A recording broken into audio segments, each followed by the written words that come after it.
Welcome to the Bridge the Gap podcast. I'm your contributor host, Cara Silletto, and if we haven't met yet, I'm the president and chief retention officer at Magnet Culture, a firm dedicated to reducing unnecessary employee turnover, and I'm the creator of the employee retention ecosystem. Today, we're going to go back to my roots. Some of you still have my little purple book. I have a little mini book that might be in your desk or at the end of your bookshelf called The Millennial Mindset. Now, I've gotten calls years after a person saw me speak at a conference, and they said, I still have your little purple book in my desk. My team was just complaining about the new hires and the new generation, and I thought of you. Or maybe they said, we're seeing a growing disconnect between our seasoned staff and our younger team members. Can you help? Please, what is going on? They just are not on the same page. So, for those of you who don't know, I began my speaking and training career 14 years ago as a generational expert before I dove into all things retention. Now, I happen to be one of the oldest millennials, born in 1981. So, I was kind of uniquely positioned to bridge the widening generational gap back in 2012. And as it got worse and worse and worse in 2014, 16, 18, all the way up until the pandemic. So at 31 years old, at the time when I started my business, I had worked for boomers and Gen Xers for about 10 years, and I had really figured out how to play the game. I was doing what they wanted me to do, stay till the job gets done and keep your head down, dress for the job you want, not the job you have, come in early, be the last to leave, all of those. But I did that even though deep down I had a completely different way that I wanted to work. But I was able to kind of see both sides. And really coming into the work world, I only did what my bosses told me because I didn't know that I was allowed to, for example, bring my whole self to work, which we'll talk about a little bit later. Now, I think it's pretty cool the timing of my early professional career because I worked for those boomers and Xers for years, had this different mindset that I didn't realize I had been raised very differently as a millennial from my boomer and Xer counterparts. And so I sat in this sweet spot. After about 10 years, I could see both sides. I could really understand where the older generations were coming from, where the younger generations were coming from. And that catapulted me into this space of bridging generational gaps. So I do have my MBA as well, and I understand the operational and financial needs of the business, how we provide care, and how we need to hit our numbers. Yet I could also see the work world had slowly demanded more and more and more and more from staff and leaders over time to hit all these metrics and financials and outcomes they were looking for. So over time, many companies stopped listening to their people. I saw it right before my eyes. They stopped listening to their people. They assumed that new hires wanted what they wanted when they were a new hire. And they just kept pushing people to do more with less, do more with less. Well, sorry, but we have to do more with less. And that has become quite a struggle, right? I was one of the earliest people in the work world that announced to others that I wanted life and family first and not work first. Because the folks ahead of me were so dedicated, so committed, they were absolutely selfless and sacrificed all kinds of things at home.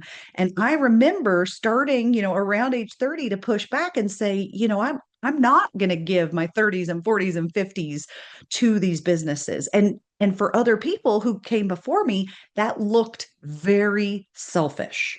I get that. It totally looked selfish. Like, who does this chick think she is? Doesn't she know she needs a paycheck to pay her bills? you know, all of that. And then this is what a job is. You stay till the job gets done, right? But I had seen my older colleagues, my older family members, my older friends working nights and weekends, sacrificing time away from their family, friends, and even their hobbies and things they wanted to do nights and weekends only to be, after sacrificing all that time, only to be let go. When there was a downturn, or they were told year after year that there just isn't enough money in the budget for really any raises. We're just going to give a small cost of living adjustment, right? That 3%, that type of thing. So at my first big girl job, though, speaking of raises, I worked so hard my first few years out of school because I wanted to climb the ladder quickly, and I didn't mind working a little bit late. I might stay till 6 o'clock, not 9 o'clock, but I did work really hard, and I stood out from the crowd as one of those early millennials. So I remember getting, and my first job, like big girl job, I got 8% my first year because my boss was like, "You're a rock star, you're knocking it out of the park, great job." And the next year, I actually made some changes to the job I was doing and leveled up, and I got a 10% increase. Okay. Now, this was 20 plus years ago, back when managers could do that, but it was an era when your boss could decide how much value you were truly bringing to the workplace and adjust your comp accordingly. Now, that has totally changed now, of course, but my millennial peers, who, by the way, we are now age 30 to 45 is the millennial group. And I just turned 45 this year. We're not quite those young spring chickens that we once were. We were the group that spotted how companies were shifting. Oh, we started also to talk about money, and so we started to see companies shift their budgets to just that 3% across the board. And that became very normalized, very standard. When times got tough, many companies, and I remember me and my friends experiencing this too, companies would do a pay freeze. We didn't even get a cost of living adjustment, right? And at that time, those companies would say, well, staff should be happy they still have a job. And it was always kind of, you should be happy that at least we're giving you this. Even though in 2014, 15 or so is when it truly switched from being an employer's market to an employee's market back in the day. All right. And it has still been, except for the blip of COVID, we have primarily remained in an employee's market where they have the ability to walk because so many people are hiring. Even in a more challenging economy like today, where some of the upper level jobs, they may take longer to get a new job, but the frontline, lower wage, hourly workers, it is absolutely still an employee's market where they can pretty much go get a new job tomorrow if they wanted. So we have to keep that dynamic in mind as well.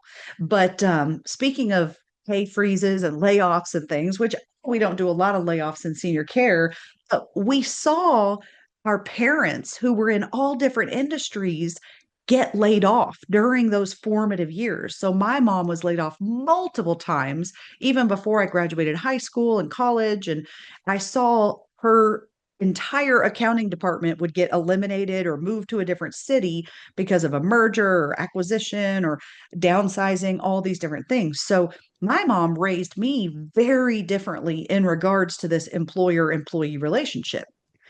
Believe it or not, she actually told me at a very young age, she preached to me that once I switched to salary, I should consider any hour that I work over 40 to be a donation back to the company. All right. She said, do not expect any return on those hours because the companies have budgeted the same 3% for everybody. And so that really shifted my mindset about how much I was willing to sacrifice for the companies, how I worked for them. Now, mind you, I still gave 100% because I want to do a good job. And I did believe in the mission for each of the companies I worked for. But I really became unwilling to be pushed to do more, do more, do more, and to work much beyond that 40 hours. I also saw those older mentors of mine and friends and family, they they had health crises that were caused. In fact, my cousin had a stroke because of the stress that she had from years, decades of being a nurse. and being constantly pushed and pushed and pushed and having to be understaffed and pick up shifts and all of those things. And she also, being 10 years older than me, said, don't do it, Cara. Like enough is enough, right? Pull back on that and don't give everything to the company. So I bring this up. Some of you might be rolling your eyes, and I hope you haven't turned off the podcast yet, but I bring this up because it's important for us to see both sides here, both directions of what the work world was like, what it shifted to, what people wish it was, how people are raised differently. Some people were taught you stay till the job gets done, and other people were taught any hour you work over 40 is a donation. So don't bother, if you've got other things to do.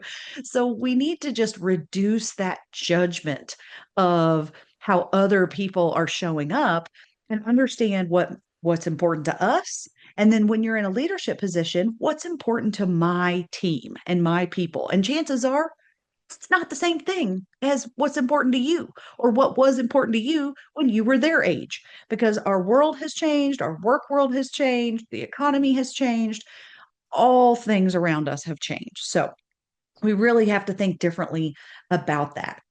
Now, this combination of a new mindset with new priorities of this new generation that has come in, coupled with the national kind of normalization of more stagnant wages for decades now, that has shifted the tides of turnover. All right. And now the workforce, not just young people, but various ages and mindsets, they have now pushed back to say, this is enough. And I can't do two people's jobs. I can't work in a place that's constantly and consistently short staffed. This is exhausting. In fact, some of the staff, I hear them say things like, your lack of hiring enough people is not my problem to solve, right? It's not my problem. I shouldn't have to pull a double because the company isn't thinking ahead enough to hire enough people for the churn that we have on our staff, right?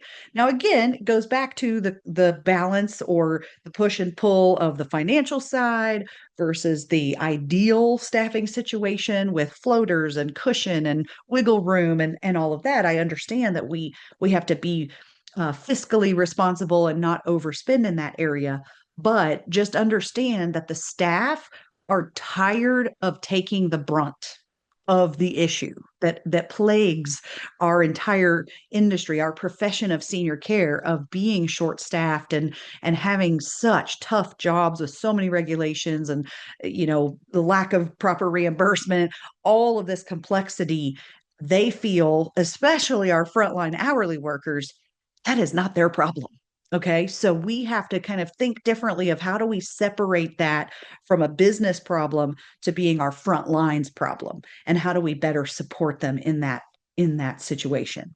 So, I've talked quite a bit here about kind of the workloads and their mindset. I'm trying to stay more focused on the generational aspect today, but in April of this year, I did an entire episode on capacity, right? Workloads, job descriptions, the burden, the overburden of a lot of people's workloads, and that it is causing so much turnover, pushing people away. So if you didn't catch that April 2026 episode, make sure to go back and catch that. Now, also, when we talk about generational dynamics here, I need to clarify that it's less about the year you were born and more about the way you were raised, right? Part of that is the era in which you were raised. There is validity in generational studies because where were you when matters, and statistics show us that. But as a leader with your workforce, you really need to focus more on the upbringing and the mindset that each individual person has on your team. Okay. So, in fact, our generational keynote that we do at company meetings and conferences is called It's Not About Birth Year, because so many people give me pushback and say, you're just exacerbating the stereotypes, Cara. Quit talking about generations, quit putting me in a bucket, all of that. I totally get that. But if you understand that there are generational dynamics and yet it's more about the mindset, not the birth year, that can really help with leadership approach and better communication, building trust, that camaraderie, all of that on your team. Okay. So, what else has changed over time from a generational standpoint? Well, during that same era of do more with less, as we tried to cut back and be more productive, more efficient, companies also cut a lot of training and leadership development, especially way back in the 90s and the early 2000s, kind of all the way up into that 2009, 10, 11 recession that we had as well. Now, um, the Gen Xers, they grew up during that era. Now, the Gen Xers today are about age 46 to 61, give or take. Now, these Gen Xers, they didn't need as much hand holding. And let me share why that is and then how it shifted for today's workforce. So, back in the day, if you've been around 20 plus years in the work world, you are thinking that, I had common sense. I figured things out. My boss didn't handhold me. And good for you. Okay. But the Gen X generation was the latchkey kid generation. All right. They had a chance at 8, 10, 12 years old. They had an opportunity at home to build their critical thinking and problem solving skills on their own because as a latchkey kid, both parents were working and they came home alone after school. They had to latch their key around their neck, get themselves home, make a snack, do their homework without the internet. They had to fix their own bike tires if they were riding around the neighborhood and something, went flat. They had to take care of it. They had to figure that out. And that was back in the day when we would say, go outside, don't come back till dinner, don't come back till dark. But there was a huge shift. I go all the way back. I know it's been a while, but I go all the way back to the 90s because in the 80s and 90s is when our society shifted from that go out and play, don't come home till dark, over to the stranger danger mentality.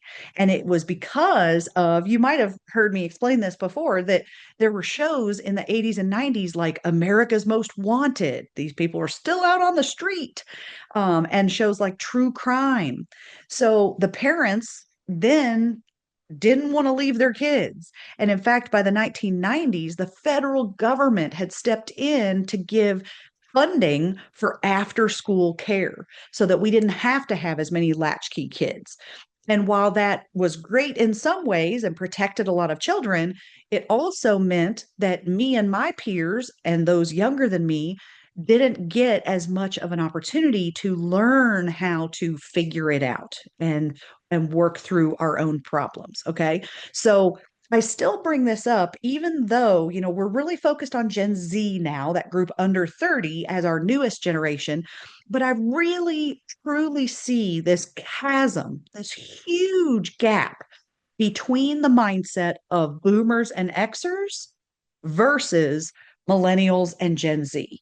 And I'm not saying that it's versus as in competitive. I'm just saying, compared to, there was a gigantic shift in parenting and upbringing and the work world between when the boomers and Xers were taught how to be at work versus the way that the millennials and Gen Z folks, the younger ones, were really given more exposure, more access, more say, um, more engagement, of the new work world. What was it going to look like? And that because I'm in that millennial group, we got a say in what we want our relationship with our organization to look like. Okay. So, very different times of different folks growing up. And so, here's where the problem snuck in. Only a few companies saw and corrected the issues as far as what people needed for training and leadership development, that side of thing. Because businesses cut the leadership training thinking, well, Gen Xers can figure it out, especially as Gen Xers were not only coming into the work world, but going into management. A lot of people I talk to, they say they got very little training for their jobs. And especially when they went into management, they got even less training. It was, you're the best in the department. So now you get to lead the rest of the department. And so they moved into these leadership roles and they'll admit, I don't know how you feel about it, but a lot of people admit to me it was very uncomfortable and they had to just muscle through it and really step in it and kind of figure it out on their own of how to lead others and how to figure out what their team needed and wanted. But they grew up in more of a sink or swim training model. I've even heard companies say that yeah, we just throw them to the wolves. We just let them figure it out, and the great ones will rise to the occasion and they will stay, and the other ones we kind of weed out and they don't make it. Right? These were great people that they wanted to promote, and yet they let them go because they didn't support their leadership development process as well. Now, today, I find a lot of people have been hired into or promoted into leadership roles without having been given the tools to be successful, particularly that they've been successful in a lot of ways. I don't mean that negatively, but where they're struggling is they're struggling to succeed at managing the new workforce. They have not evolved with the workforce to change their leadership approach and their communication approach to really bond with and be able to retain and build trust with this younger generation. So I see all the time that there are great leaders out there. They figured it out. Some companies do provide that leadership development and have done that. But then there's also a lot of folks who kind of fell through the cracks, and many of those folks, they lack strong self awareness. I still see that in many leaders we have. They struggle to communicate effectively when one size doesn't fit all. That this is my communication style and this is how I talk to my team. Why doesn't everybody appreciate that or understand? you know, and they haven't evolved into one size doesn't fit all, which is, of course, today what we teach and what we see that the workforce really needs. They also, some of them, have not been taught how to improve their emotional intelligence and really self regulate those emotional times when they need to make a critical decision. And then also, sometimes I see folks who are struggling today because they haven't had the practice and the education around balancing empathy with accountability. You know, um, we see that we do care about our people and we want to help them, but we also need them back on the floor to do the job. And a lot of managers tell me, I'm not a therapist. I haven't been trained on how to take care of folks in that way. And so they tend to lean one way too much versus the other of being too nice and caring and accommodating for folks, or they tend to go the other direction and too rigid and I just need you back on the floor. We'll deal with this later, get over it type of thing.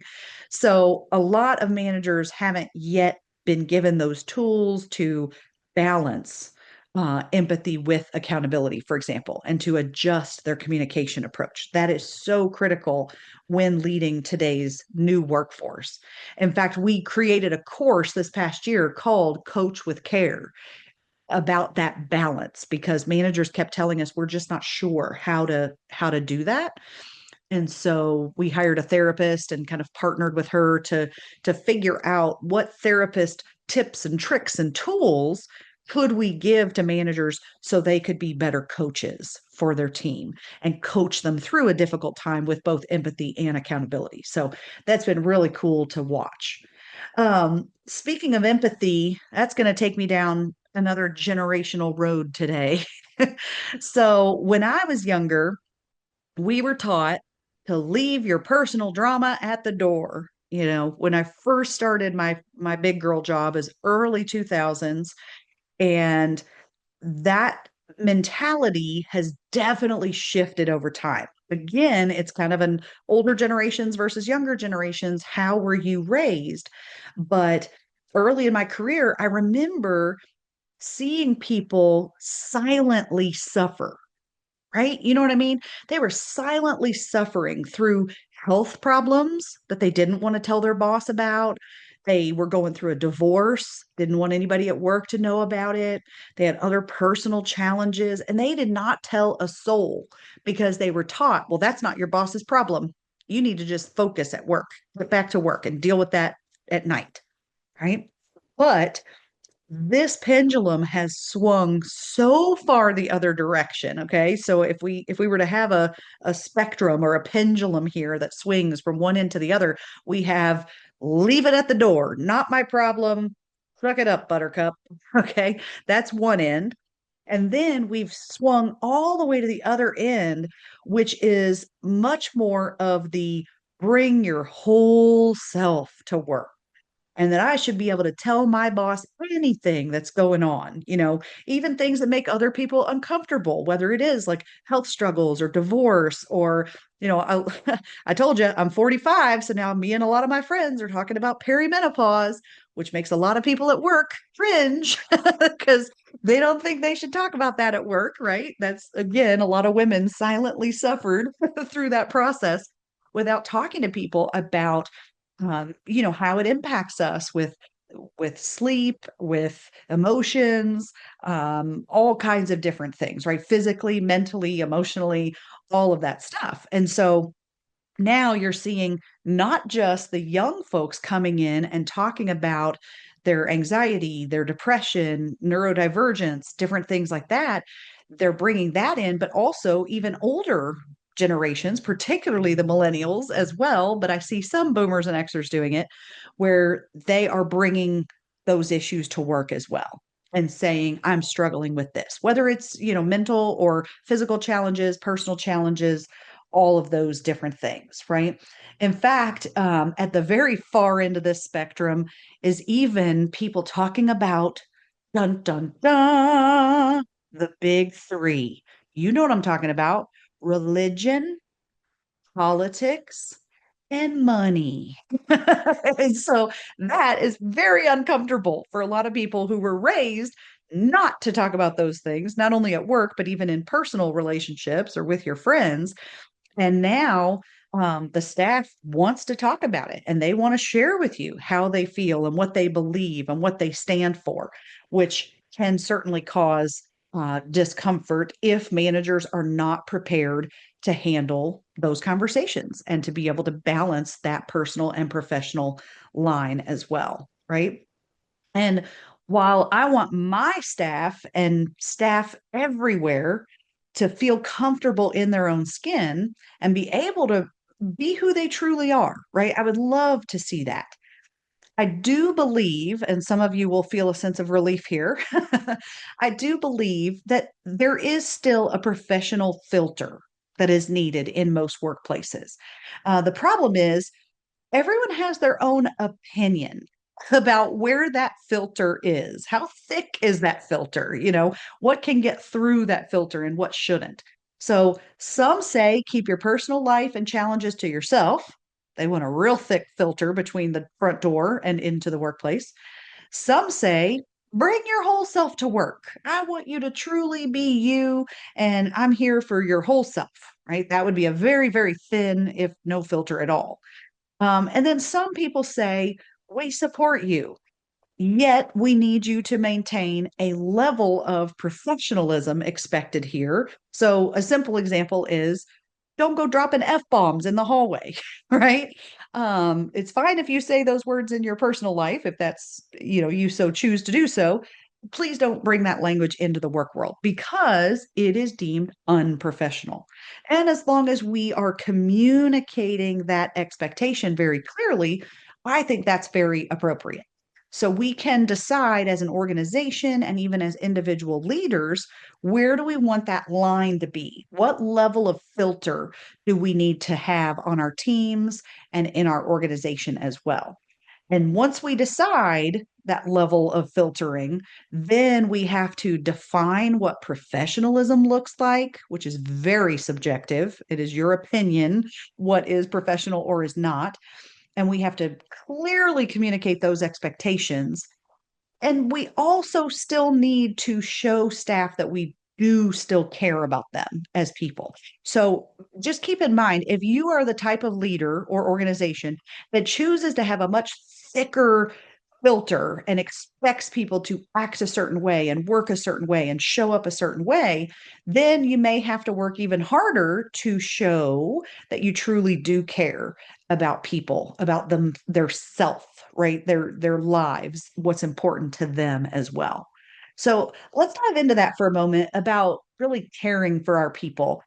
Because every class I teach, every retreat that I facilitate, all these things that we do, I always ask the group and I like for them to say it out loud. So feel free, if you can, answer me out loud right now. Do you care about your people?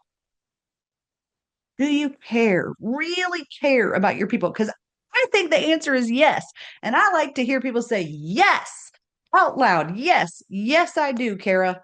I do care about my people because we are all very busy managers and leaders. And sometimes we we don't prioritize showing that we care to our people, even though we do. And then when they leave, we're so distraught, like, but I really cared about her. Why did she leave? But that person who left is thinking, I think they cared about me, but I just couldn't tell. I didn't know for sure. They never even talked to me or acknowledged or recognized my work. So we definitely want to make sure that we are truly showing the care that is in our hearts that we want our people to know exists. Okay.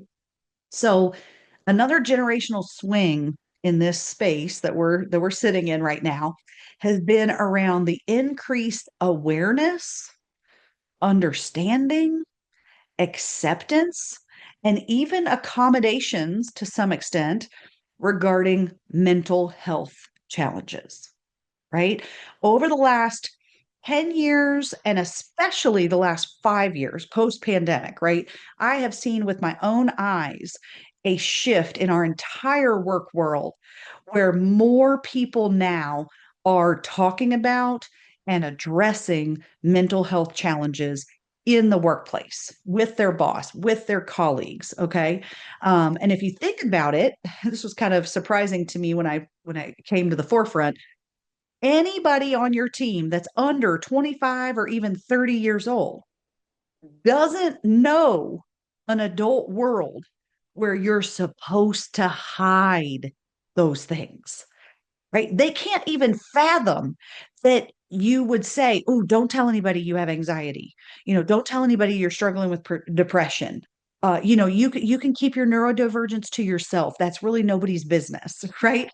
They just can't even fathom being told to hide that or keep that or again suffer in silence, right? They believe that anything that they're feeling and experiencing and going through, that they should be able to talk to their boss about that, right? So remember, I was taught, being one of the earliest millennials, I was taught like play the game, fall in line, be who your boss wants you to be. And the new workforce is saying, nope, you get the whole me, whether you like it or not. In fact, I've got a story of my own here with this pendulum kind of swinging. As a manager of my own team several years back, I hired a 20 something. She was Gen Z through and through. And about 6 months into the job, she was doing a great job. And I really loved having her on my team. And 6 months in, I get an email from her. It was midday, about lunchtime. I get this email, not a phone call, just an email that said, "Hey, Kara, I'm struggling today. I've got some personal things weighing on me, so I'm going to take the afternoon off for my mental health. And I don't have any deadlines today. I hope to see you tomorrow, right? I'll try to be back tomorrow." And I got to tell you all, my knee-jerk reaction to that email was not positive. Okay. This was back in the day, several years ago, when I had never really experienced a mental health day. And even still today, in some of my classes, people kind of chuckle at that term if they haven't had these conversations, right? Oh, a mental health day. where other people have embraced more of this. But it took me time to get there. And so I wanted to share a little bit about my journey because my first gut reaction was, does she think she is just telling me that she's taking the afternoon off? Like she didn't ask me, can I take the afternoon off? She just told me. And there was no time to get back to her. She was like, I'm closing my laptop now, I'll see you tomorrow. So there wasn't really a way to come back at that. But when I felt my blood boiling, getting warmer, my cheeks getting flush, I said, Cara, stop it.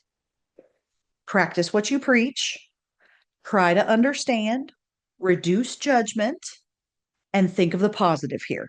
So, what has just happened? I have an employee who, guess what? She trusts me. She trusted me enough only 6 months into the job to tell me that she was struggling and that she had some personal issues. She didn't give details, but to tell me what was going on. So that was good that I have built enough trust for that. Second of all, she probably could have gotten away with working very minimally that afternoon and no one would have noticed. So she could have just wasted my dollars by working. But thankfully, she took PTO, right? She took time off and clocked out. So that was really great. And then it also allowed me to show that I care. It allowed me to support her in a way that I wouldn't have known to do otherwise, right? Back in the day, I remember finding out after people had a divorce that they were going through a tough time. And I thought to myself, oh, I wish I would have known. I would have been more supportive. I would have given you more grace or tolerance or wiggle room on deadlines or whatever, right? So I thought now she's giving me an opportunity to truly support her in a more effective way. So I just sat on it. I slept on it. I let her sleep on it. And the next morning, I sent her a message bright and early, an email that said, you don't have to tell me what's going on, but I've been sending good vibes. I hope today's a better day. I'm here if you need me for anything. Please let me know if there's any support I can provide to make this easier for you. Right. So she thanked me. She came back the next day. Everything was fine. Well, years later, remember, this was several years ago. Years later, only maybe 18 months ago, I was doing a keynote about generational dynamics and talking about this shift of bring your whole self to work and how do managers shift to that model. So I'm telling this story about the mental health day email and I recorded the keynote. So the next week, I send it to my marketing director. And the day after, I get an email from my marketing director. And it says, Cara, I watched the recording of your keynote last week, and I'm going to assume that that mental health day story was about me. Oop. My heart sunk, y'all. My heart, like, I felt so bad because I didn't get her permission even after all those years, I didn't get her permission to tell that story. I thought, well, it's okay for me to tell it because it's about Kara's journey as a leader, right? My initial gut reaction of who does she think she is to wait a minute, this is a good thing that she was so open with me, right? I was telling that journey and trying to get leaders to understand that they could do the same. So I immediately thought, oh, I'm so sorry. I'm never going to tell this story again. And my bad, right? But my marketing director went on to say, I want to tell you the rest of the story, what you didn't know that was going on back then, Cara. And you all, she went on to tell me that that had been the darkest, toughest time in her life, that she had been struggling with many mental health challenges. And she even explained that twice that month she had taken steps toward taking her own life. But it was her family, her friends, her faith, and her team at work that helped her get through it. And today I'm excited to tell you that she is thriving. She has since had some little ones. She's an amazing mother. She's doing great, and she still works for me. So it has been the privilege of a lifetime to help her to find her true self and help her both professionally and personally to get through those dark times. Now, I thought I would never tell that story again. But at the bottom of her email and in subsequent conversations that she and I had, she said, Cara, we have to tell this story. We have to make sure that leaders understand the true influence they have on people, both professionally and personally. We have to let them know that if they show they care, it will make a difference. It will make a difference in the lives of their team, and it will keep their teams intact. It will keep them on board and reduce that turnover, that churn that so many folks are struggling with today. So, listen up. Today's new workforce really needs just two things from leaders. Two things. More effectively, we need to support and guide our people. So, if I were to rate you on those, if you had to give yourself a grade on how much guidance are you giving your team, especially your new hires, where would you fall, right? 1 to 10. And how would you grade yourself on support? Are you truly supporting your team in the way they need the organization and their leader to support them? All right. The new generation today, not just the under 30, but even those outside of that bucket as well. The new generation that we're trying to attract and retain, they are not latchkey figure it out kids. So they need more guidance. They need better onboarding, clearer expectations, less judgment of she should know better, right? They need mentors, and they also need recognition and appreciation when they hit the mark to make sure that they know we know they're doing well. All right. They need that guidance. They also are not the suck it up, buttercup generation. Okay. That is not how most of our youngest, newer hires were raised. So they need more support throughout their entire career with you. They want to know that you truly care about them as a person and as an employee. They want you to listen and even provide advice when they hit a fork in the road. They are looking for another mentor, another guide in their life in many cases. Now, many of our frontline staff, just keep in mind, they do not come from homes with stellar professional role models. Some do, but many do not. Okay. They may or may not be getting the guidance and support they need in life from others around them. And if we can create a great place to work, we are going to have to get more comfortable and ready to lead the whole person that is showing up on each of these shifts. All right. We have got to equip ourselves and equip our leaders across the organization with those tools to have those difficult conversations and be able to guide and support our people. So, whew, I hope today's discussion on generational dynamics has been helpful to broaden your lens and your understanding of others. Hopefully, it reduces some judgment to understand where other folks are coming from. And hopefully, it's going to help you bond faster with our newest hires, the younger folks that are coming into our team. So, if you don't already have it, I stopped publishing the Millennial Mindset book a few years ago, and we upgraded it with more Generation Z stories about this youngest generation in our work world. So if you don't already have it from an event that you've done with us, you can get a downloadable copy of the mini book. It's called It's Not About Birth Year. and that is at magnetvault.com. The Magnet Vault is where we put all of our treasure trove of downloadable resources, a cost of turnover calculator, a check-in checklist, how to revamp your on-ramp for new hires. But the one I want you to look for today is the little purple book, the new version of It's Not About Birth Year. And go check out some of the newest stories and examples and strategies that we share about bridging those generational gaps in today's work world. All right. So stick with me for future episodes.